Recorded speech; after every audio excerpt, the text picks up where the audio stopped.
नमस्कार, मेरा नाम है डॉक्टर पुरु धवन और आज इस वीडियो में हम बात करने वाले हैं क्रेटिनिन क्लीयरेंस टेस्ट के बारे में। ये क्या टेस्ट होता है, इसके क्या मायने हैं, इससे हमें क्या पता लगता है, ये सब कुछ हम जानेंगे इस वीडियो के अंदर।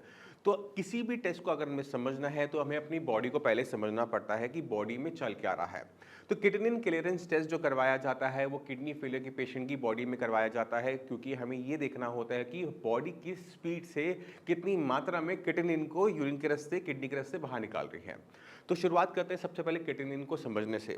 तो क्रेटिनिन जो है वो एक टाइप का प्रोटीन वेस्ट मटेरियल होता है जो कि हमारी मसल्स बना रही होती है जब वो कोई किसी टाइप की एक्टिविटी करती है।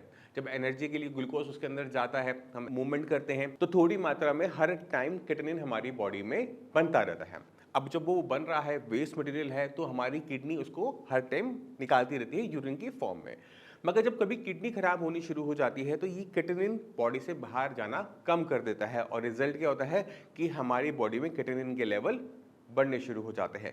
तो जब हम केएफटी का टेस्ट करवाते हैं, केएफटी का, तो हम उसमें देखते हैं कि हमारा जो क्रेटिनिन लेवल है वो बढ़ गया, हमारा यूरिया लेवल बढ़ गया। मगर वो कहाँ का टेस्ट है? वो हमारे ब्लड का टेस्ट है, यानी हमारे ब्लड के अंदर क्रेटिनिन की और यूरिया की मात्रा बढ़ रही है, उस टेस्ट से पता लगता है। मगर जब हम ट्रीटमेंट देना शुरू करते हैं तो हमें ये भी देखना पड़ता है कि किडनी कितनी अच्छी तरीके से क्रेटिनिन को बॉडी से बाहर निकाल रही है। तो उस टेस्ट को हम कहते हैं क्रेटिनिन क्लीयरेंस टेस्ट। और ये ब्लड का नहीं है, ये आपके यूरिन का है। तो यूरिन का सैंपल लिया जाता है, 24 घंटे का सैंपल लिया जाएगा और उसमें टेस्ट किया जाएगा कि कितना क्रेटिनिन बाहर निकला। अगर क्रेटिनिन की वैल्यू कम आ रही है, ब्लड में इकट्ठा हो रहा है क्रेटिनिन, तो किडनी आपकी खराब हो रही है। अगर अब यहीं पर हमें ब्लड के अंदर क्रेटिनिन की मात्रा कम करनी है तो हमें किडनी के रस्ते क्लीयरेंस उसको देनी पड़ेगी, हमें बॉडी को साफ करना पड़ेगा और वहां पे हमें पता लगता है कि किडनी कितना अच्छा काम कर रही है। तो क्रेटिनिन क्लीयरेंस टेस्ट के अंदर जो वैल्यूज होती हैं, मेल फीमेल में थोड़ा सा वेरिएशन होता है। मेल के अंदर मेरे ख्याल से 98 टू 137 होता है, फीमेल के अंदर वही 88 टू 128 मिलीग्राम पर ml ऐसी कोई यूनिट है, वो क्लीयरेंस हमारी नॉर्मल वैल्यूज में होती है। अगर आपके ब्लड में हमने क्रेटिनिन का लेवल कम करना है तो आपके यूरिन के अंदर हमें इसकी क्लीयरेंस ज़्यादा करनी पड़ेगी और यही ट्रीटमेंट होता है।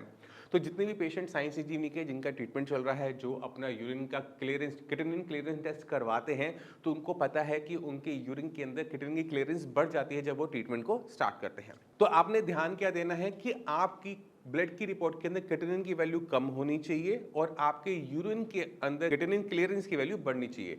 अगर यूरिन में क्रेटिनिन क्लीयरेंस बढ़ेगा तभी आपके ब्लड के अंदर क्रेटिनिन जो इकट्ठा है वो निकलना शुरू होगा और वही सबसे अच्छा ट्रीटमेंट होता है। इसके लिए हमें काम करना पड़ता है किडनी के ऊपर। किडनी को क्या चीज़ खराब कर रही है, क्यों खराब कर रही है, उसको समझना बहुत ज़रूरी है। जितने भी पेशेंट होते हैं किडनी फेलियर के, उनके अंदर 80% के पीछे कारण क्या होता है? बीपी या फिर शुगर। और बीपी शुगर ऐसी दो बीमारी है जिन्हें कंट्रोल करना ईजी है।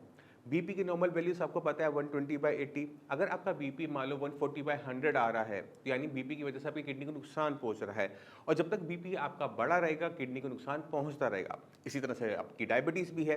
अगर ग्लूकोज लेवल आपका ज़्यादा रहता है, 200 प्लस आता है, 250, 300, 350, 400, तो आपकी किडनी को हमेशा हर टाइम नुकसान होता रहेगा। रिजल्ट क्या होगा कि किडनी की फंक्शनिंग कम हो रही है, किडनी जो काम करती है क्रेटिनिन को बाहर निकालने का वो कम हो पा रहा है और ब्लड में इकट्ठा होता चला जा रहा है। दोनों ही कंडीशन के अंदर सबसे पहला काम आप सभी का क्या बनता है? बीपी और शुगर को हर कीमत पे, किसी भी कीमत पे कंट्रोल में लेकर आना। एक बार बीपी और शुगर आपका कंट्रोल में आ जाता है तो किडनी को और कोई नया नुकसान होना बंद हो जाता है। जब किडनी को नया नुकसान होना बंद हुआ तभी आप कोई उम्मीद रखो कि आपकी किडनी अपने फंक्शंस को रिवाइव करेगी, किडनी हील अप करेगी, किडनी अपने फंक्शंस को बढ़ाएगी। अब मैं चाहता हूं कि आप कुछ पेशेंट्स की रिपोर्ट्स को देखें, उनकी ब्लड रिपोर्ट्स को देखें और समझें कि किस तरह से किडनी की फंक्शनिंग को बढ़ाया जा सकता है। तो आपने खुद देखा, जब हम किडनी पे सही तरीके से काम करते हैं, किडनी को जो चीज़ नुकसान पहुंचा रही है उसे कंट्रोल में लेकर आते हैं, तो क्रेटिनिन लेवल अपने आप डाउन होना शुरू हो जाता है, किडनी की फंक्शनिंग बढ़नी शुरू हो जाती है और यही ट्रीटमेंट होता है सीकेडी पेशेंट के लिए। तो आपने क्या करना है? आपने अपने ब्लड की क्रेटिनिन को कम करने के लिए यूरिन के अंदर क्रेटिनिन की क्लियरेंस को बढ़ाना है, जिससे आपकी कंडीशन बेटर हो, वेस्ट मटेरियल बॉडी से बाहर जाए और जो कंडीशन आपकी बॉडी में तैयार हुई है, जो सिम्टम आपकी बॉडी में तैयार हो रहे हैं, वो भी चले जाएं।